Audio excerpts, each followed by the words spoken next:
জানি না বাঙালি রাত্রিরে 11টায় খায় আর 12টার পরে ঘুমোয়, কেন করে জানি না, কিন্তু তাতে বাঙালি বড্ড বেশি অসুস্থ হয়ে পড়ছে। ডায়াবেটিস ঘরে ঘরে আসছে, প্রেশার ঘরে ঘরে আসছে। আপনারা একটু সাবধান হয়ে টাইম টেবিলটাকে একটু চেঞ্জ করুন। খাওয়াটা আগে করুন, ঘুমন 12টার আগে, আর সকালে রোদে হাঁটুন। এই তিনটে জিনিস আপনাদের অনেক কিছু প্রবলেম সলভ করে দেবে। কিছু কিছু প্রবলেম আছে, হাঁটলে যদি ব্যথা বাড়ে হাঁটুর, না বাড়বে না। যত হাঁটবেন আপনি, এটাকে বলে মোশন, মোশন ইজ লোশন, এটা বলা হয়। মুখে যেমন লোশন মাখি আমরা শীতের দিনে আরো বেশি করে, হাঁটুর ভেতরে লোশনকে দেবে, যত হাঁটবো তত লোশন বাড়বে। এটা একটা ছোট্ট টিপস দিলাম। দ্বিতীয় হচ্ছে, ভগবান যে খাবার তৈরি করেছেন, প্রকৃতি যে খাবার তৈরি করেছে, নির্ভয়ে খান।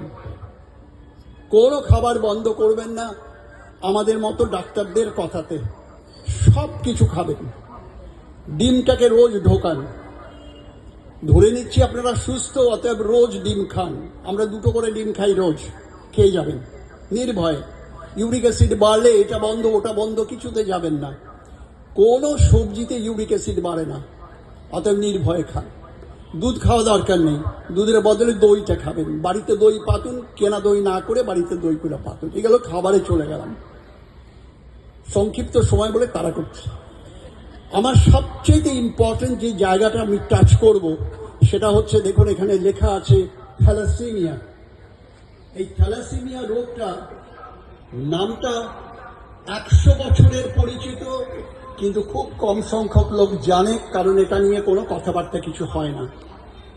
যত রোগের নাম আপনারা জানেন, যত রোগের নাম জানেন, সবগুলো রোগ হয় জন্মের পরে। থ্যালাসেমিয়া রোগটা চিহ্নিত হয় জন্মের আগে। স্টপ ইট, আটকান। আপনাদের কারো থ্যালাসেমিয়া নেই, আমারও নেই, কিন্তু আমার পরবর্তী জেনারেশন থ্যালাসেমিয়া রোগে ভুগবে। যদি এই যে মেয়েটি এখন গিটার বাজালো, এত সুন্দর বাজালো, তাকে আমি দেখছি, আমি তাকে বলবো তার বন্ধু বান্ধব সবাইকে, রক্ত পরীক্ষাটা করলাম। একটা রক্ত পরীক্ষা, সারা পৃথিবী 2টো ভাগে ভাগ হয়ে গেছে। একটা হচ্ছে থ্যালাসেমিয়া রোগের বাহক অথবা বাহক নই। 90% হচ্ছে বাহক নই। তাদের নিয়ে আমাদের কোনো মাথা ব্যথা নেই, আপনাদেরও কোনো মাথা ব্যথা নেই।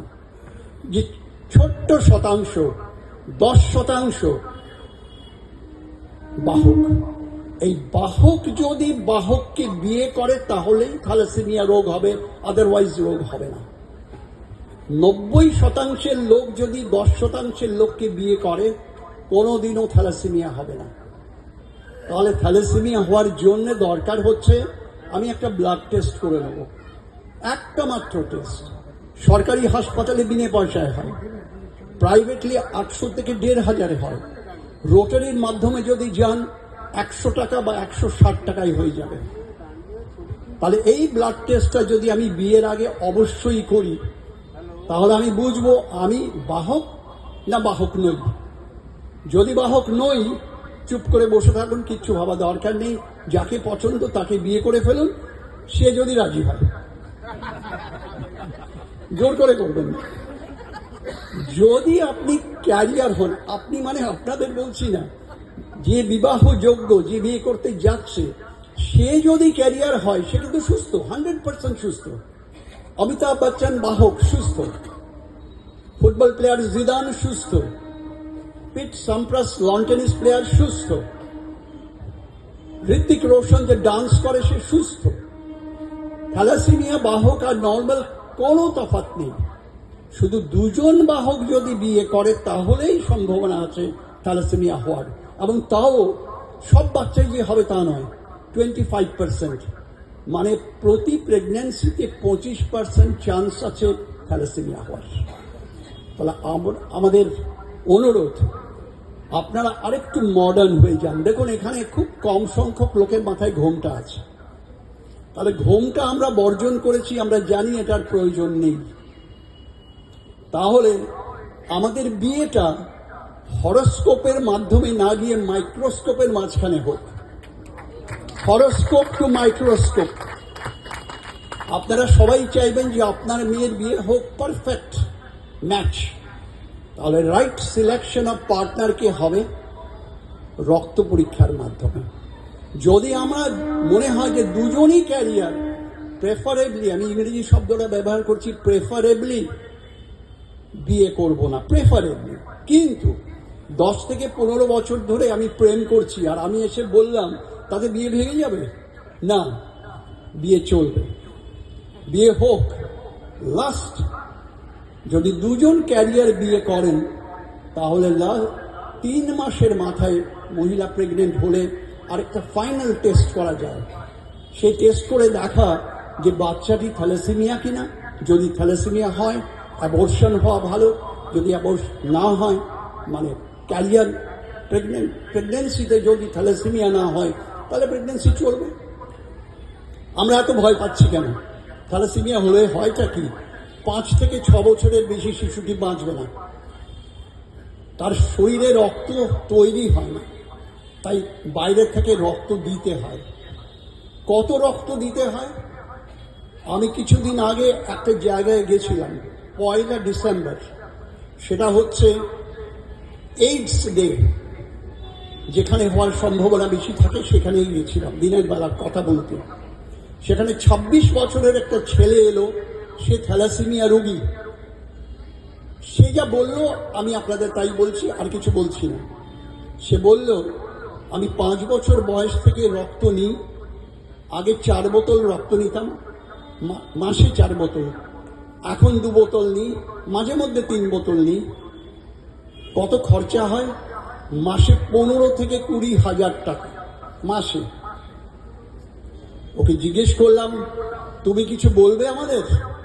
ও বলল, আমার মা আর বাবা যদি 25 বছর আগে বিজ্ঞানসম্মতভাবে বিয়ে করতেন তাহলে আমার জন্ম হতো না, আমার মতো এত কষ্ট আর ভোগ করতে হবে না কাউকে।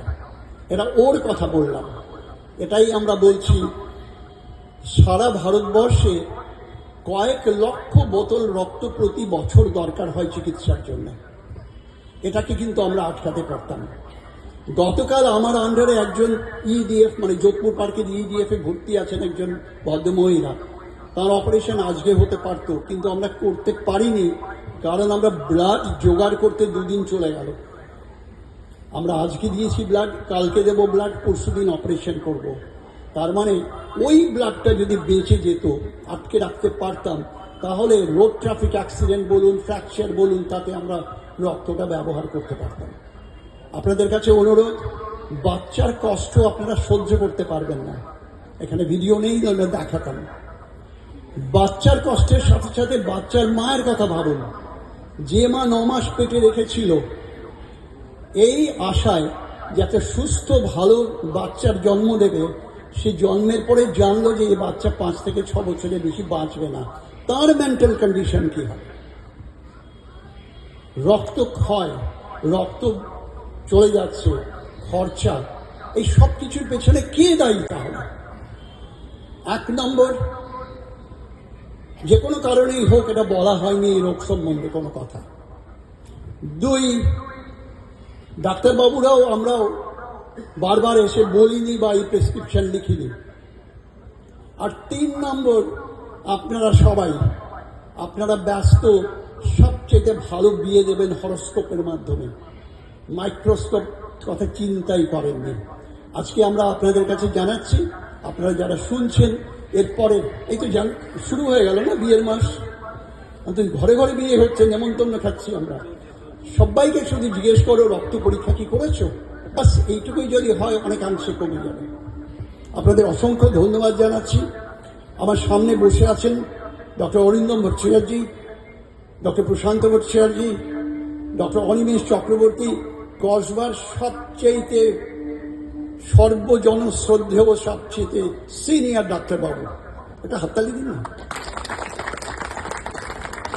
এখানে জ্যোতি ব্যানার্জি, অভিক চ্যাটার্জি, নিউ হরাইজন ক্লাবের সমস্ত মেম্বারদের অভিনন্দন জানাচ্ছি।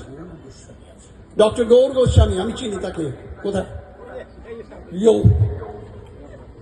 তো আপনাদের কাছে আমার অনুরোধ, আপনারা প্রত্যেককে আপনাদের চেম্বারে যারা আসবেন সবাইকে একটা টেস্ট লিখে দিন, ক্যারিয়ার ডিটেকশন টেস্ট। আমরা গাইনোকোলজিস্টদের সাথে কথা বলেছি, যে মহিলা তাদের কাছে যাবে, প্রেগনেন্ট, অবিবাহিত, যেই যাক, একটা HPLC টেস্ট অবশ্যই যাতে করান, তাহলে জানা যাবে যে ভবিষ্যতে কোনো প্রবলেম হতে পারে কিনা। আপনাদের অনেক অনেক শ্রদ্ধা জানিয়ে থামছি। Thank you. আমরা আপনাদের জানিয়েছিলাম আমাদের মঞ্চ থেকে আমরা বিশিষ্ট চিকিৎসক